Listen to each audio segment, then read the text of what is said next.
This video is presented by newmetalworker.com. Heli-Coils have been around for like 75 years, and once you see what they do, you're going to wonder why you haven't known about them sooner. You can get Heli-Coils in big, expensive sets that cover all kinds of thread sizes, or you can get a small kit that covers an individual thread size. For most of us, this single kit makes a lot more sense.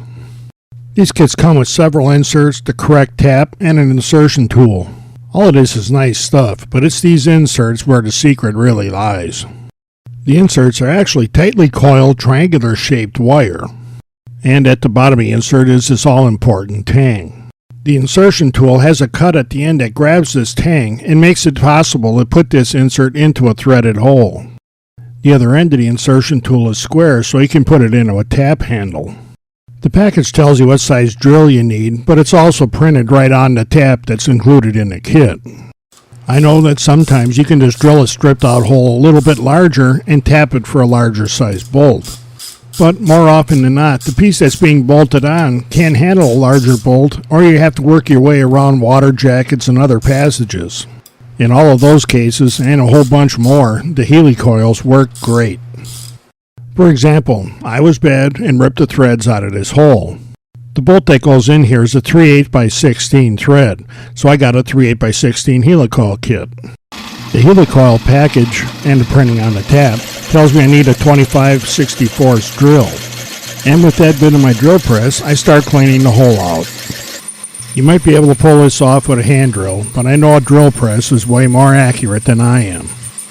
After making sure that the hole is free of all debris, I use the included tap to cut the new threads. And while the threads that it cuts are very special, the way you use it isn't. You turn the tap into the hole a 1/2 to 3/4 of a turn, and then back it up about a 1/2 a turn to break the chips. Then after you have all of the threads cut, just run the tap up and down a couple of times to smooth everything out.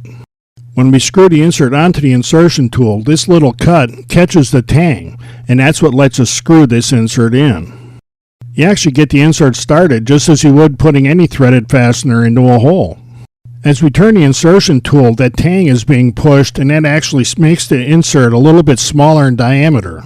The first time I used the Heli-Coil, I was surprised at how easily it screwed into the hole. Turn the insert in until it's just below the top edge of the hole. Then when you turn the insertion tool back out, the insert stays in place.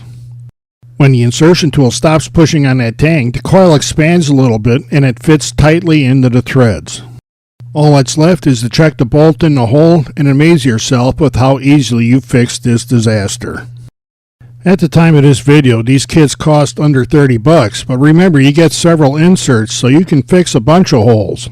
But for most of us, just saving that first hole is more than worth the price of these kits.